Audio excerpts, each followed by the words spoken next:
അവർ നല്ല പോസ്റ്റിൽ ജോലി ചെയ്ത ആളാ. അപ്പൊ ഈ മനുഷ്യൻ എന്ത് ചെയ്തു അറിയോ?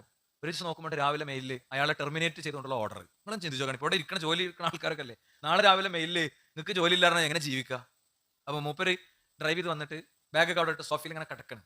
വൈഫിന്റെ അടുത്ത് ഇരുന്നിട്ട് ഇങ്ങനെ കരഞ്ഞിങ്ങനെ പറയണത്. അപ്പൊ മൂപ്പര് മോള് 6ാം ക്ലാസ് പഠിക്കുന്ന മോള് അവളെ നോട്ട്ബുക്ക് കൊടുത്തിട്ട് വന്ന്. അപ്പൊ നമ്മൾ ആ സീസണിൽ ഈ സ്റ്റഡിയോയിൽ ഈ മദ്രസ എന്ന് പറഞ്ഞ കോഴ്സ് ചെയ്യുന്നുണ്ടായിരുന്നു. അതിലൊരു ക്ലാസ് ആയിരുന്നു ദുരന്തം നേരിടുമ്പോൾ നമുക്ക് ലഭിക്കുന്ന 12 നേട്ടങ്ങൾ. ഒരു ദുരന്തം അനുഭവിക്കുന്ന ആള് ഒരു പോസിറ്റീവ് സ്റ്റാൻഡ് എടുത്താൽ കിട്ടുന്ന 12 നേട്ടങ്ങൾ എന്നുള്ളത്. അപ്പൊ ഈ മോൾ ഉണ്ടായിട്ട് പാക്ക് കാണിച്ചെടുത്തു. പിച്ചനെ വിഷമിക്കണേ, ഒരു ദുരന്താണിത്. ഇത് നേരിടുമ്പോൾ നമ്മൾ എന്ത് ചെയ്യണം?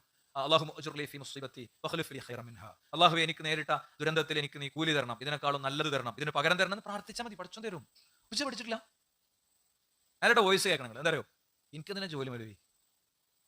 6ാം ക്ലാസ് പഠിക്കണ എന്റെ മോള് എന്നെ കറക്റ്റ് ചെയ്താ പോരെ, അത് പോരെ, ബാക്കി എന്തിനാ?